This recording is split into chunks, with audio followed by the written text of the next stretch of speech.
So hello, what's up mga ka-J-Vlog? Welcome ulit sa panibagong video. So sa video na to, i-quick review natin ngayong year-end ang isa sa mabenta ngayon sa Green Hills, which is the iPhone 13 Pro Max. Ito na kaya perfect na ma-purchase natin going 2025. Tara mga ka-J-Vlog, check natin.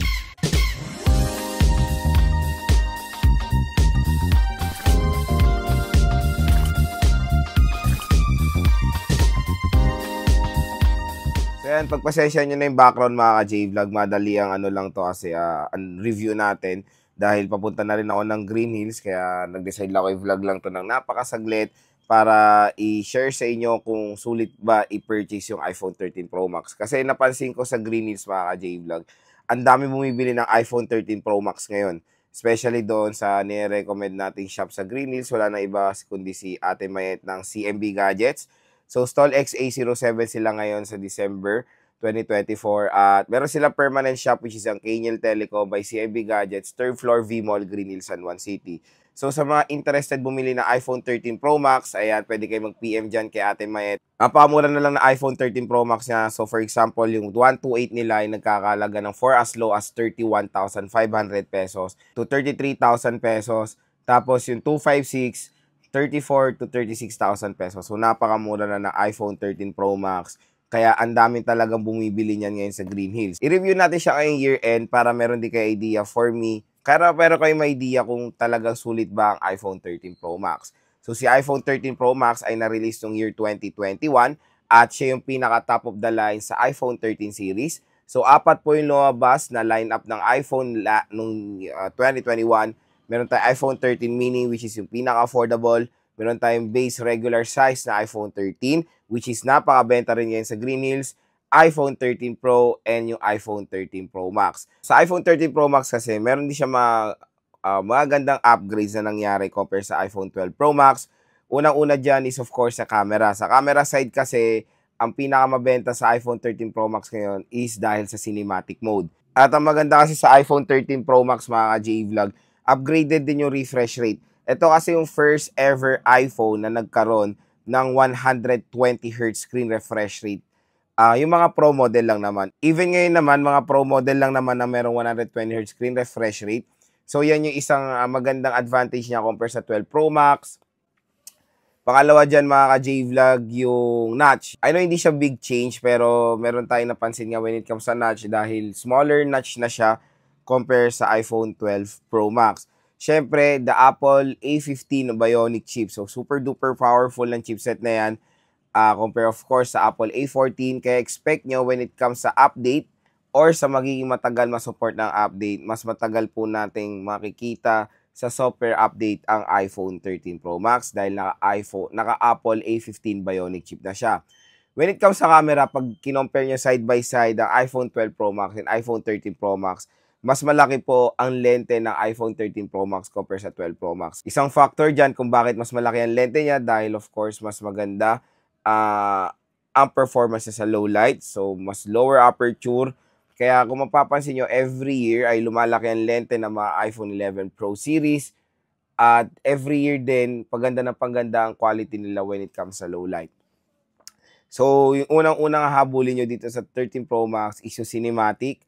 Maganda na rin to. Kasi to be honest, yung 13 Pro Max ngayon, yung presyo niya, presyo 12 Pro Max lang siya nung mga, nung mga early 2024. So, ngayon mag-2025 na, grabe, sobrang bagsak na yung presyo ng 13 Pro Max. So, ito ang shop na to nire-recommend ko sa Green Hills. Isa siya sa murang merong mga iPhone 13 Pro Max. Ang maganda sa 13 Pro Max mga ka-J-Vlog, yung performance niya, sobrang smooth pa rin. Meron akong iPhone 13 Pro, daily driver ko rin yan.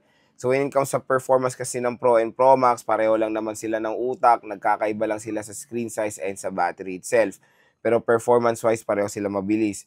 So, 120Hz screen refresh rate ang isang go-to nyo dito sa 13 Pro Max kung bakit maganda rin siyang i-decide ibilin compare sa 12 Pro Max. So, ito yung 13 Pro Max. Yan, napakaganda. Very premium looking talaga tong smartphone na to. And dito nga sa Green Hills, sa vinavlog natin yung Ali, napakabenta ng 13 Pro Max niya. At ito rin yung napapansin ko nung nandito ako sa Green Hills na isa sa mga hinahanap ng mga consumers. Kaya nag-decide din tayo i-review to ngayong year-end 2024 kung maganda pa to gamitin going 2025. So ito yung itsura niya. Meron siyang triple rear camera system.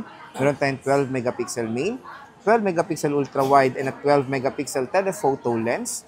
Meron tayong LiDAR scanner dito for 3D scanning. Meron tayong flash.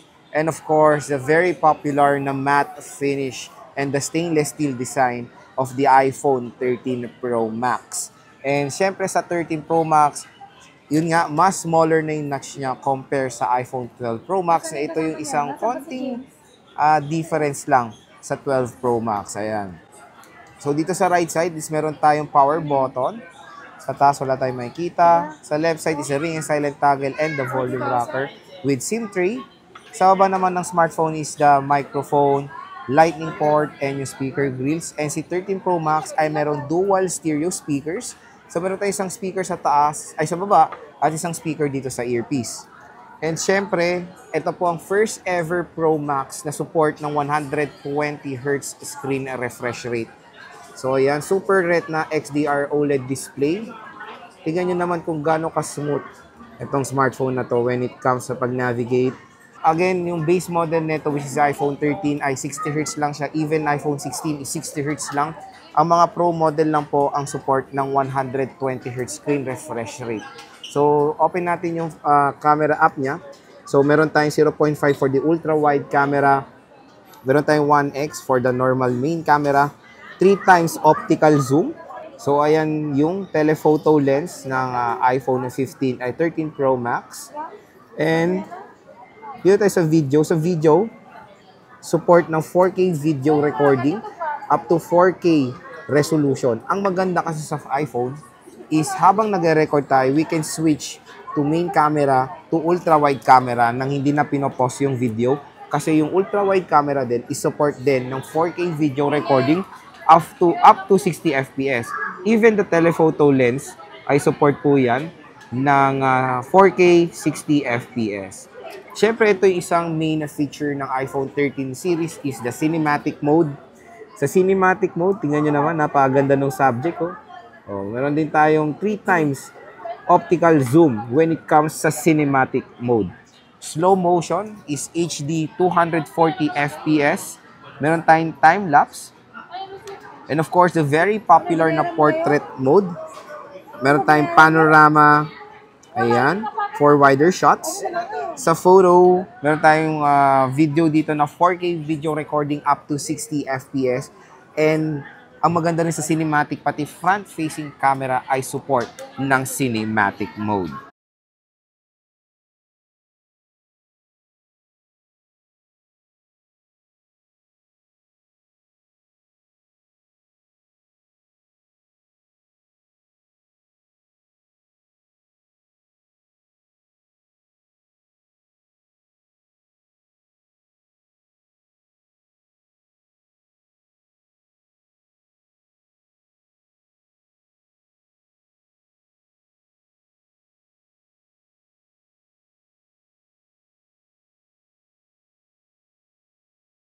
So, video sample, rear camera of the iPhone 13 Pro Max. Ang pinaka-support ng resolution niya is 4K pero gamit natin is Full HD 1080p lang. Tingnan nyo naman, napakalinaw ng camera. Ito yung sinasabi ko, you can switch to ultra-wide camera without pausing the video or stopping the video. Same lang naman ang resolution niyan. This is the ultra-wide camera, main camera, and telephoto lens. And zoom niya is up to 9 times when it comes to video. So, video sample, front-facing camera of the iPhone 13 Pro Max. Same din ang resolution na 4K up to 60 FPS. Pero itong gamit natin ngayon is Full HD 1080p at 60 FPS. Siyempre, napakalinaw ng front-facing camera ng iPhone 13 Pro Max na okay yan for making contents. So yun mga ka-J-Vlog, ang pinakami na tanong, Lods, ito ba magandang i-purchase ngayong holiday season sa bonus ko or matagal ko ba siya magagamit going 2025? The quick answer dyan mga J-Vlog, definitely yes. Magandang i-recommend itong 13 Pro Max ngayon kasi to be honest, siya po yung nasa gitnang lineup ng series ng iPhone ngayon na pwede nating ma-purchase. So, siya rin yung parang perfect go-to nyo kung nag-aalanganin kayo sa 12 Pro Max and sa 14 Pro Max.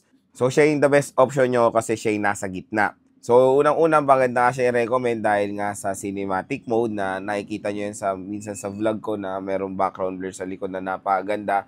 And of course, yung chipset, sobrang powerful pa rin. Ang iba kasi, napapansin ko nung nag-assist ako sa Green Hills, iba, mga first time iPhone user at nagte-30 na sila na magandang idea yung ginagawa nila dahil ang una nilang hinahabol talaga sa iPhone, lalo na pag mag-vlog nga daw sila, is yung cinematic mode.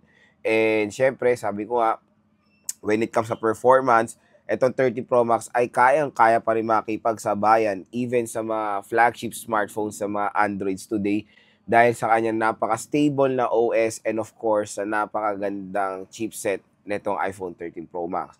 Camera rin nakahabulin nyo dito sa smartphone na to dahil napakaganda na mo offer niyang camera, mapa-video, mapa-photos, at okay na okay talaga performance niya when it comes sa low light. So again, kung interested kayo sa iPhone 13 Pro Max, doon lang tayo sa nire-recommend kong shop. Napakamura ng kanyang 13 Pro Max si Ate May sa CMB Gadgets. Yung kanyang shop ay nasa description box.